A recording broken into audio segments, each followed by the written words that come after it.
Hi everyone, here we've got Samsung Galaxy M51 and let me show you how to allow unknown sources on this device. So first of all, we have to open the list of apps and enter the settings.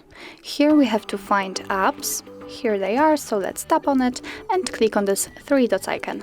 As you can see, the special access option is here, so let's tap on it. And here we have to find install unknown apps. It's right here. Let's tap. And this is the list of apps which are not allowed to install anything. In order to change it, for example, in order to allow Chrome to install something, simply tap on it and click on the switcher right here. Now let's get back, and as you can see, it immediately changes, so it means that from now on you will be able to install something from Chrome. So the same situation will be with other apps, for example the Gmail. Let's tap on it, click on the switcher right here. Let's get back, and it also immediately changed. In order to turn it off, obviously tap on the app you want to turn off, click on the switcher, let's get it back, and as you can see, the Gmail is not allowed to install anything. So that's all. This is how to allow unknown sources in your Samsung Galaxy M51.